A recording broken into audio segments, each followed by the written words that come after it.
মই নিযুত মইনা আঁচনিৰ পত্ৰ বিতৰণৰ শুভাৰম্ভণি কৰিলোঁ। ৰাতিপুৱা সমাজ সজাগ কৰিছোঁ, এতিয়া আমাৰ ইয়াত ব্যায়ামত কৰিলোঁ আৰু ইয়াৰ পিছত আমাৰ ফৰেষ্ট আইন অধীনত যিখিনি কৃষকে তেওঁলোকৰ চাৰ্টিফিকেট পাব সেইখিনি দিম আৰু কিছু দলীয় কাৰ্যসূচীও আছে, গোটেইখিনি মিলি পেলাই আজি ইয়ালৈ আহিলোঁ।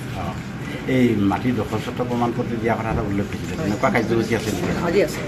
সেইটো গমাৰি ব্লকত আছে। কিমানজন মানুহক দখল? 400 মানুহৰ অধীনত। এইটো আগৰ দৰেই হ'ব নে বেলেগ প্ৰকাৰে হ'ব? বেলেগ দখলস্বত্বৰ অধীনত যিখিনি কেন্দ্ৰীয় চৰকাৰৰ যিখন আইন সেইমতে তেওঁলোকে পাই আছে। এখন কমিটি থাকে, ডিষ্ট্ৰিক্ট কমিটি থাকে, সেই ডিষ্ট্ৰিক্ট কমিটিখনে যিখিনি আমাৰ জনজাতীয় লোক আছে তেওঁলোকৰ মানে প্ৰমাণ পত্ৰবিলাক দখল কৰে।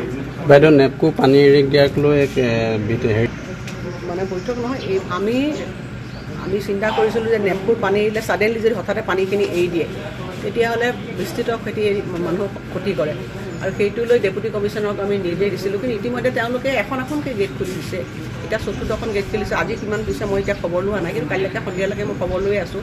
খেতি মাটি বুজিছে, কিন্তু মানুহক তেনেকৈ ঘৰ বাৰী সাংঘাতিক ধৰণৰ আগৰ নিচিনাকৈ যিটো আমাৰ 18 চনত হৈছিলে সেই আশংকাটো এইবাৰ হোৱা নাই। যোৱাকালি আমাক তাত অভিযোগ কৰিছে যে 18 চনতো কোনো চৰকাৰ, আমি একদম তাত মানুহ লগাই আছোঁ, চাৰ্কুল অফিচাৰ তাত ঘূৰি আছে। আমি কৈছোঁ যে মানে যিখিনি মানে মানুহে সাহাৰ্য পাব লাগে সেইখিনিতো আমি দিবৰ কাৰণে আমি ইতিমধ্যে গাঁওবুঢ়াসকলে কামেই কৰি আছোঁ।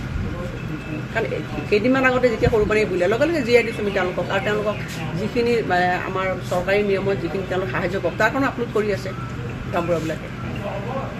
এই বৃহত্তৰ দৈয়াং অঞ্চলৰ 11খন গাঁও পঞ্চায়তেৰে গঠিত এই অঞ্চলটো আমি সকলোৱে জানো যে 1905 চনতে ইয়াত বসতি আৰম্ভ হ'ল আৰু 1905 চনৰ পৰা এই দৈয়াংবাসী ৰাইজে আজি 119 বছৰে ভূমি পত্তনৰ কাৰণে মাটিৰ অধিকাৰৰ কাৰণে আন্দোলন কৰি আহিছে। বিভিন্ন সময়ত চৰকাৰী উচ্ছেদ হৈছে, উচ্ছেদৰ বিৰুদ্ধে আন্দোলন হৈছে, উচ্ছেদ বন্ধ হৈছে আৰু ইয়াৰ পাছত 1978 চনৰ 19 জুন তাৰিখে আপোনালোকে জানে যে তদানীন্তন অসম চৰকাৰে দৈয়াঙক ৰাইজৰ কাৰণে মুকলি কৰি দিয়াৰ কাৰণে এটা কেবিনেট সিদ্ধান্ত লৈছিল আৰু 1978 চনৰ 19 জুন তাৰিখে মাননীয় সেই সময়ৰ মুখ্যমন্ত্ৰী গোলাপ বৰবৰুৱা ডাঙৰীয়া বিধানসভাত এই কথাটো মানে ঘোষণা কৰিছিল।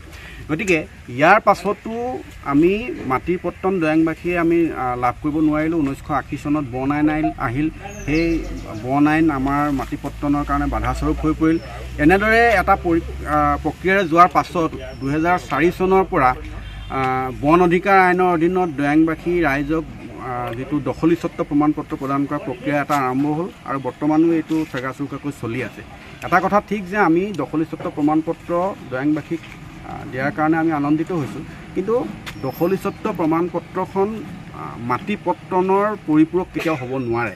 আমি সকলোৱে জানো, এইখিনি ব্যাখ্যা কৰিবলৈ আমি নাযাওঁ। গতিকে আমাক ভূমিপট্টন লাগে, দখলী স্বত্বই নহয়, আমাক ভূমিপট্টন লাগে, ৰাজহ গাঁৱলৈ পৰিৱৰ্তিত হ'ব লাগে আৰু আমাৰ জন্মস্বত্ব অধিকাৰ দৈয়াংবাসী পাব লাগে। সেই সম্পৰ্কে আজি মাননীয় অজন্তা নেওগ ডাঙৰীয়াক আমি অৱগত কৰিছোঁ, তেখেতক এখন স্মাৰকপত্ৰ দিছোঁ আৰু কেইটামান আমাৰ আনুষংগিক দাবী আছিল এইখিনি বিষয়ে আমি অৱগত কৰিছোঁ আৰু লগতে আমি অনুৰোধ জনাইছোঁ মাননীয় বিধায়িকা ডাঙৰীয়ানী, মন্ত্ৰী ডাঙৰীয়ানী উদ্যোগত আমি সদৌ দৈয়াং কৃষক সন্থাৰ এটা প্ৰতিনিধিলৈ মাননীয় মুখ্যমন্ত্ৰী ডাঙৰীয়াক আমি লগ কৰিম আৰু এই সম্পৰ্কে গোটেই কথাখিনি অৱগত কৰিম। মুখ্যমন্ত্ৰী ডাঙৰীয়াই আজি এখন চৰকাৰৰ উদ্যোগত বসুন্ধৰা আঁচনি আদি উদ্যোগত খিলঞ্জীয়া ৰাইজক ভূমি দি মানে অধিকাৰ দিবৰ কাৰণে যথেষ্ট মানে তেখেতে সচেষ্ট হৈছে আৰু আমি জানো যে এইখন চৰকাৰৰ দিনতে আমি দৈয়াংবাসীয়ে ভূমিপট্টন লাভ কৰিবলৈ আমি সক্ষম হ'ম। গতিকে এই ক্ষেত্ৰত আমি আশাবাদী। গতিকে সকলোৱে জানে যে আমি সদৌ দৈয়াং কৃষক সন্থাই আমাৰ দীৰ্ঘদিনীয়া এটা সমস্যা সমাধানৰ কাৰণে চৰকাৰক আমি এপিল কৰিম। এইটো চৰকাৰৰ বিৰোধী কোনো ধৰণৰ সংগঠন নহয়, আন্দোলন কোনো নহয়। আমি মাত্ৰ চৰকাৰক আমি মনত পেলাই দিব বিচাৰোঁ, কাৰণ আমি সকলোৱে জানো যে কান্দিলেহে কেঁচুৱাই খাবলৈ পায়। গতিকে আমি আমাৰ গোটেই কথাখিনি আনুষ্ঠানিকভাৱে আমি মুখ্যমন্ত্ৰী ডাঙৰীয়াক অৱগত কৰিম আৰু এই ক্ষেত্ৰত অতি শীঘ্ৰে মাননীয় বিধায়িকা ডাঙৰীয়ানীক তেখেতক সাক্ষাৎ কৰাৰ ব্যৱস্থা কৰিবৰ কাৰণে আজি আমি অনুৰোধ জনাইছোঁ।